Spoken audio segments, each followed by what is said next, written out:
আমি অশোক চক্রবর্তী জলপাইগুড়ি বলছি। আমি একটা রিল করছি, রিলটা আপনারা সবাই শুনবেন আশা করি, তাহলে আমি একটু খুশি হব, আনন্দিত হব। আচ্ছা, আমি আজকে একটা গল্পের উপরে আমি একটা রিল করছি। গল্পটা হচ্ছে আম্রপলি। গল্পটার নাম হচ্ছে আম্রপলি। আপনারা শুনবেন। ভারত শ্রেষ্ঠ বারবধূ।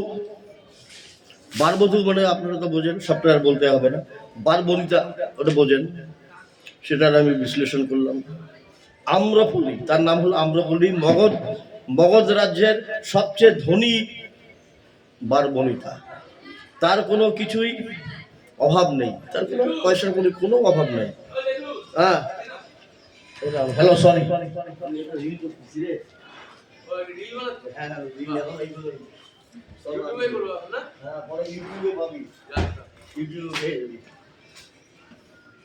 আচ্ছা, সরি, আমার একটু লেট হয়ে গেল। আচ্ছা, আপনারা শুনেন। আম্রপলি হলো মগধ রাজ্যের সবচেয়ে ধনী বারবনিতা। তার কোনো কিছুর অভাব নাই, টাকা পয়সা কোনো অভাব নেই, কারণ সে অনেক দামি, সবচেয়ে শ্রেষ্ঠ ধনী। মগধ রাজা, অন্যান্য রাজারা এবং ধনী শ্রেষ্ঠীরা, যত ধনী শ্রেষ্ঠীরা তার প্রণয় প্রার্থী, অর্থাৎ তার রূপ যৌবন উপভোগ কামনা করে। রূপ যৌবন দেহ ভোগ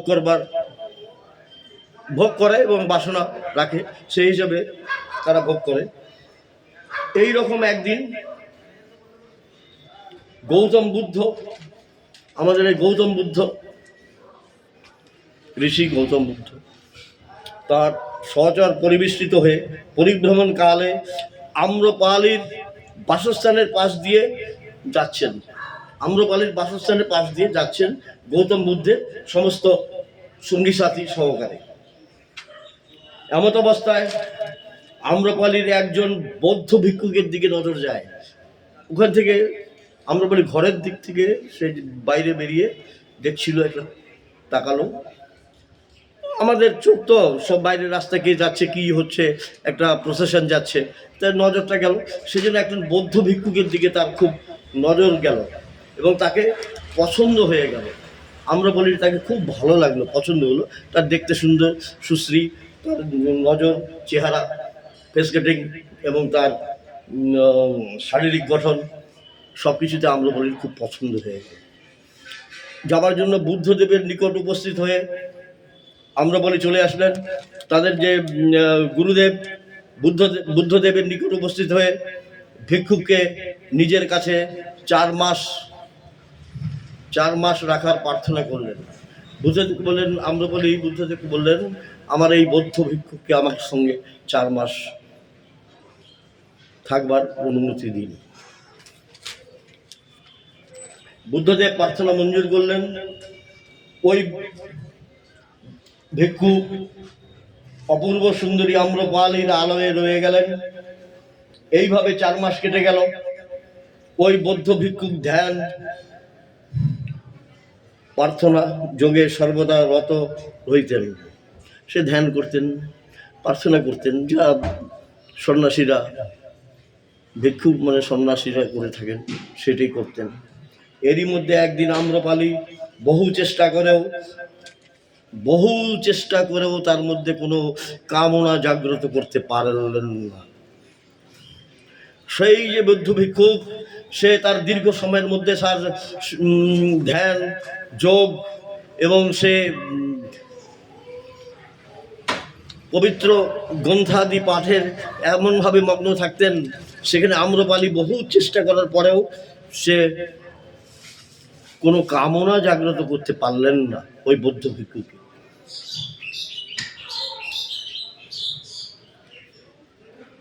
তার মানে আম্রপালি বিফল হয়ে গেল। কোনো কামনা বাসনা জাগ্রত হলো না।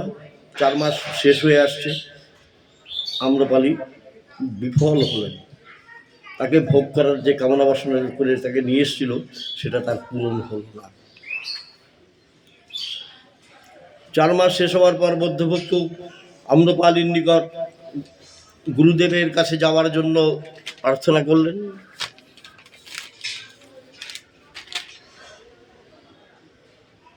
আম্রপালি বলল, যে রইল আমার টাকা করি, বাড়িঘর, রূপ যৌবন, আমিও আপনার সঙ্গে বুদ্ধদেবের নিকট গমন করব। আমার আর কিছুই চাই না। এই যে আমার এই যে এত টাকা পয়সা, এই যে এত সুন্দর বাড়িঘর, এই যে এত সুন্দর আমার সোনা গয়না, আমি এগুলো সব ফেলে আপনার সঙ্গেই আমি বুদ্ধদেবের কাছে চলে যাব। যে গুরুদেব এমন শিক্ষা তার ভিক্ষুকদের দেন, আমি 4 মাস বহু চেষ্টা করবো, তার মধ্যে কোনো কামনা জাগ্রত করতে পারিনি। আমি এর মধ্যে আর আবদ্ধ থাকবো না। আমি সেই গুরুদেবের বুদ্ধদেবের কাছেই আমি চলে যাব। এই বলে তিনি প্রার্থনা করলেন। তখন ওই সেই বৌদ্ধ ভিক্ষুকের সঙ্গে সে চলে এলো। চলে এসে বুদ্ধদেবের কাছে মঠে ভিক্ষুণী হয়ে, তার ভিক্ষুণী মানে সন্ন্যাসিনী। এখানে ভিক্ষুণী মানে ওই ভিক্ষা নয়, আমরা যে পথে ঘাটে দেখি যে পয়সা উঠাচ্ছে তা নয়। ভিক্ষুণী মানে সন্ন্যাসিনী, মানে সাধু সন্ত। যেমন আমাদের রামকৃষ্ণ মিশনে দেখেন, ভারত সেবা দেখেন, গৈরিক বেশনধারী যেরকম সন্ন্যাসী থাকে, অনেক মঠ দেখবেন মঠের মধ্যে সন্ন্যাসিনী থাকেন। সেই রকম সে আম্রপালি ভিক্ষুণী হয়ে তার বাকি অন্তিম জীবনটা ওইখানে মঠেই কাটালেন। পরিশেষে এইটাই বলবো, ওই বৌদ্ধ ভিক্ষুক ধ্যান প্রার্থনা দ্বারা কামনা বাসনা সব জয় করেছিল। ওই যে বৌদ্ধ ভিক্ষুক যাকে আম্রপালি 4 মাস দেখে তার মধ্যে কামনা জাগ্রত হয়েছিল, তাকে বললো যে না, আমাকে দিতে হবে, একে দেখি আমি একে পারিবি কিনা, আমি একে ভোগ করব। কিন্তু আম্রপালি ব্যর্থ। কেন ব্যর্থ? ওই বৌদ্ধ ভিক্ষুক সিদ্ধ পুরুষ, তার জ্ঞান প্রাপ্ত হয়েছে। সে ধ্যান প্রার্থনা যোগ এবং পবিত্র গ্রন্থাদি পাঠ করে করে তার মধ্যে সেই কামনা বাসনা সমস্ত নির্মূল করে দিয়েছে। আচ্ছা, তারপরে কি হলো? আম্রপালি উপলব্ধি করতে পারলেন যে রূপ যৌবন টাকা পয়সা দিয়ে আর যা হোক, ভালোবাসা পাওয়া যায় না। যতই তোমার টাকা পয়সা থাকো, তোমার রূপ থাকো, যৌবন থাকো, বাড়িঘর থাকো, পোশাক পরিচ্ছদ থাকো, সোনা গয়না থাকো পরো, কিন্তু তা দিয়ে কখনো ভালোবাসাটা কিনতে পাওয়া যাবে না। কোনো দিন যায়নি, কোনো দিন যাবে না। আপনারা এটা মনে রাখবেন। ভালোবাসা অন্য জিনিস, এটা অন্তরের জিনিস, হৃদয়ের জিনিস, ঈশ্বরের দান। সেটা টাকা পয়সা দিয়ে হয় না, সেটা আপনার রূপ যৌবন দিয়ে হবে না। এটা হৃদয়ের অন্তঃস্থল থেকে আসে। কখন হবে? কখন? এটা সুরধ্বনির থেকে আসে, শব্দধ্বনি। ব্রহ্ম, আমরা যাকে বলি ব্রহ্মা বিষ্ণু মহেশ্বর, সেই ব্রহ্মা আকাশ থেকে আসে। সেইখানে হৃদয়ের প্রেম ভালোবাসা, সেটা টাকা পয়সা লোভ দেখিয়ে হবে না, কামনা বাসনা দেখিয়ে। রূপ কয়দিন থাকবে আপনার? রূপ কয়দিন থাকবে? টাকা পয়সা কয়দিন থাকবে? আজ টাকা আছে, কালকে নাই।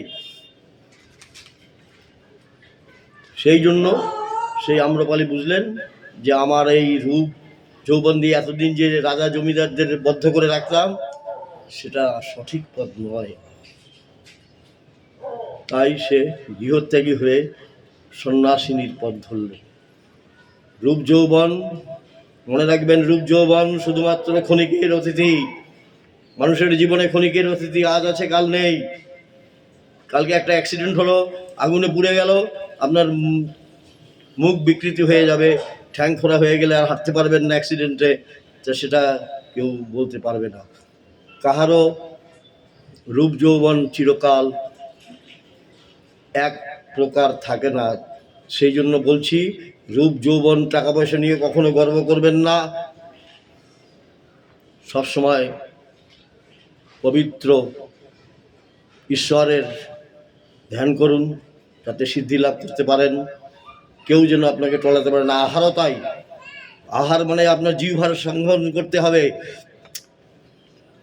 উদরের বেগ সংবোধন করতে হবে, জননেন্দ্র কামনার বেগ যে সংবোধন করবে, যে মনের বেগ সংবোধন করবে, সেই যোগী, সেই মহান পুরুষ, সেই ঈশ্বর প্রাপ্ত হয়েছে। বার্ধক্য, জরা ইত্যাদি আসন্ন, অর্থাৎ মনুষ্য দেহ অনিত্য মাত্র। মনুষ্য দেহ কখনো স্থির হয় না, অনিত্য। এটা আজকে আসে কালকে নেই। নিত্য কোনটা? নিত্য বস্তু কোনটাকে বলে বলেন দেখি আপনারা, বলুন আপনারা নিত্য বস্তু কাকে বলে বলতে পারেন নাকি? আমি খুশি হব যদি কেউ আপনার জবাব দিতে পারেন নিত্য বস্তু এইটা।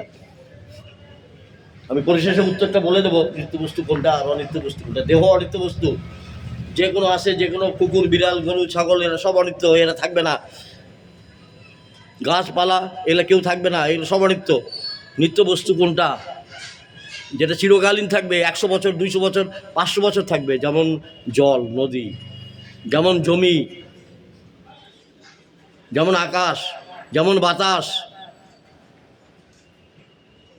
500 বছর আগেও বাতাস ছিল, 500 বছর আগে জল ছিল, 500 বছর পরেও আগামীতে 500 বছর পরে বাতাস থাকবে, জল থাকবে, জমি থাকবে। সেটাকে নিত্য বস্তু বলা হয়। তাহলে অনিত্য বস্তু নিয়ে এত কামনা বাসনা করার কী দরকার আছে? আজকে আসে কালকে নেই, কালকে আপনি মরে যেতে পারেন, যে কোনো লোক মরে যেতে পারে, আমিও যেতে পারি। তাহলে তা নিয়ে এত এত এত কেন? তাই সব কিছু বলবো পরিত্যাগ করে আম্রপালির পথ অনুসরণ করুন, জীবনে অনেক উন্নতি পাবেন। অশোক চক্রবর্তী, জলপাইগুড়ি। সবাই ভালো থাকবেন, নমস্কার নেবেন, ধন্যবাদ।